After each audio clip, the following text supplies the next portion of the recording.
Bonjour à tous, aujourd'hui je vais vous lire un petit extrait d'un livre que j'ai écrit il y a de ça un an, qui est toujours en modification, en amélioration, parce que j'aime bien faire du travail sérieux et précis. Donc je vais vous lire, alors ça s'appelle Kevin et moi, le livre s'appelle Kevin et moi, c'est un thriller psychologique, c'est comme ça que je le définirais moi, en tout cas. Il aborde des thèmes comme la solitude, l'abandon, l'amitié, la folie, euh, le déménagement, la vie à la campagne. Donc c'est assez, ça s'inspire un petit peu de ce que j'ai vécu quand j'étais plus petit. Et d'ailleurs, c'est un livre que j'ai décidé d'écrire après avoir vu une série sur Netflix euh, qui m'a ouvert les yeux sur l'écriture et sur aussi qui m'a fait rappeler qui m'a remémoré des flashbacks de mon enfance.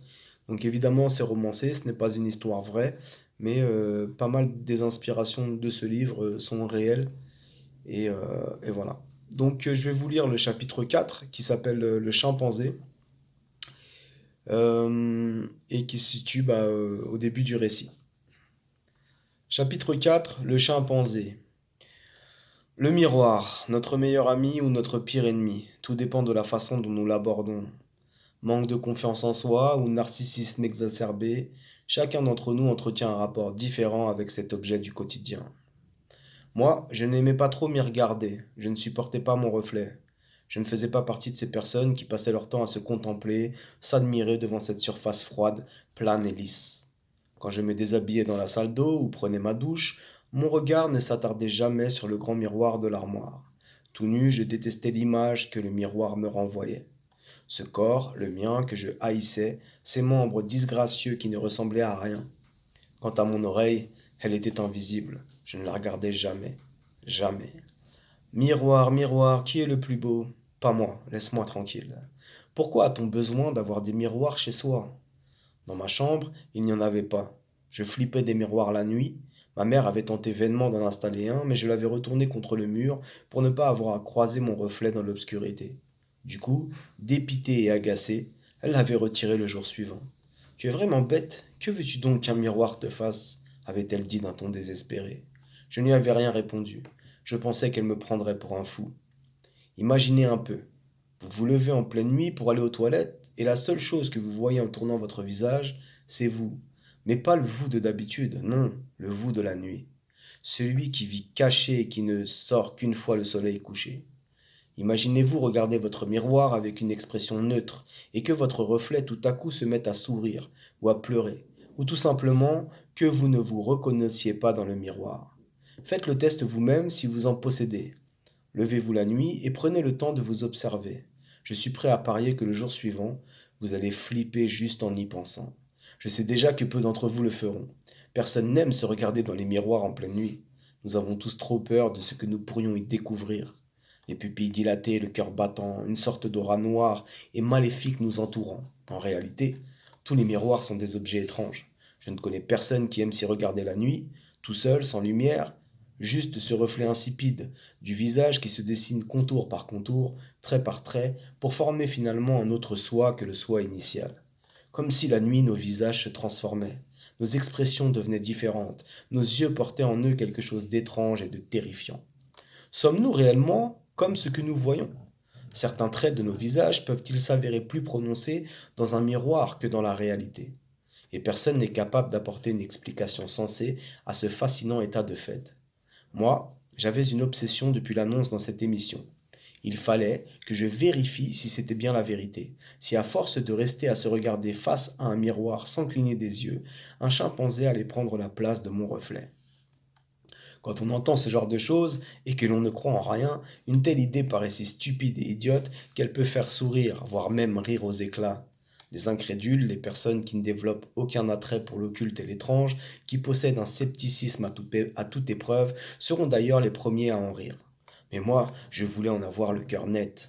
C'était bête, je le conçois, mais il fallait absolument que je le sache. Et me prouver à moi-même que j'avais du cran, que je pouvais être téméraire et courageux, faisait partie de mes objectifs les plus importants.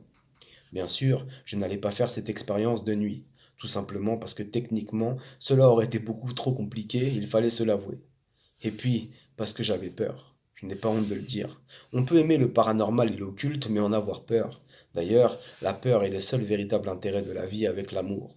On a peur pour soi-même, pour les siens, on a peur de perdre, de tomber, de mourir. On a peur du rejet, on a peur de l'autre, de la différence. On a peur parce que l'on est humain. Se faire peur, pousser ses limites au maximum, et donc en souffrir, prouve aussi que l'on existe. Je pris donc mon courage à deux mains. Il fallait que je fasse cette étape seule, pour être fier de mon accomplissement. Le plus grand miroir de la maison était celui de la chambre de mes parents. Il était long et imposant, et son encadrement en bois ancien se composait de deux portants qui le maintenaient debout sur la moquette beige de la chambre parentale. Un matin, alors que ma mère repassait nos habits en bas, j'avais entrepris de tenter la chose. Ce fameux test. Je m'étais posé sur le lit, avais rapproché le grand miroir bien en face de mon visage, de façon que je puisse rester assis le plus longtemps et confortablement possible. Mes yeux fixaient la glace sans ciller. La première minute passa. Je me voyais toujours, quoique un peu déformé. J'avais l'impression que mes joues avaient grossi. La deuxième minute fut plus difficile. Mes yeux restaient ouverts sans bouger, mais je sentais mes paupières fatiguées. Ma vue commençait à devenir floue et peu à peu, cela devenait de plus en plus dur de les maintenir ouvertes. Elles voulaient se fermer. La luminosité grisâtre qui rentrait dans la pièce me faisait mal aux yeux, telle une sorte de brûlure insidieuse. Mais je ne voyais rien de particulier. Plutôt, on aurait dit que je regardais en moi. Enfin, c'est ce que je pensais sur le coup, comme si je forais profondément à l'intérieur de mon esprit, en traversant mon front, perçant l'une après l'autre les couches de mon visage, jusqu'à atteindre mon âme.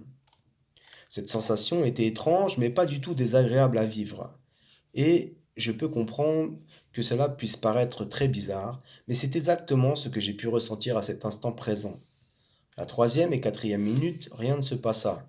Je faiblissais. J'avais toujours cette sensation de dysmorphophobie, les joues un peu plus grossissantes, mais rien de plus.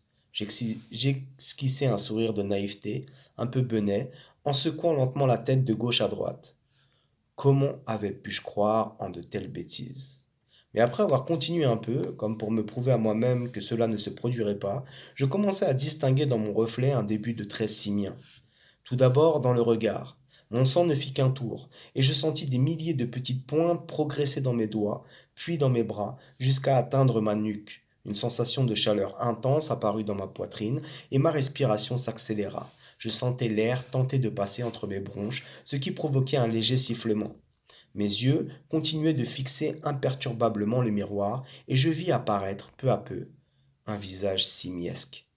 Un singe humain, qui me ressemblait, et qui me faisait remonter au tout début de notre création, un singe qui me fixait de ses grands yeux noirs impassibles, aucune expression ne découlait de mon reflet. Ma peau était chaude, et je sentais comme un souffle épais et brûlant sur ma nuque venir de derrière. J'avais la tête qui tournait, mais un sentiment de bien-être et de plénitude s'installa doucement en moi, tant et si bien que je m'endormis face au miroir, assis, sans bouger d'un iota. J'étais devenu ce singe qui m'observait, et je regardais au fond de moi, les yeux fermés, ébahi, remplacer mon moi dans le grand miroir de mes parents. Des cercles marrons puis multicolores apparurent au fur et à mesure, comme quand vous vous frottez les yeux quand ils sont clos. Ce visage était trop net et précis pour n'être qu'une simple illusion. J'entendis le téléphone sonner, puis ma mère parlait à voix haute, et mes paupières tremblotèrent un instant puis s'ouvrirent. Le singe avait disparu soudainement. Je regardais mon reflet, encore et encore, mais plus rien.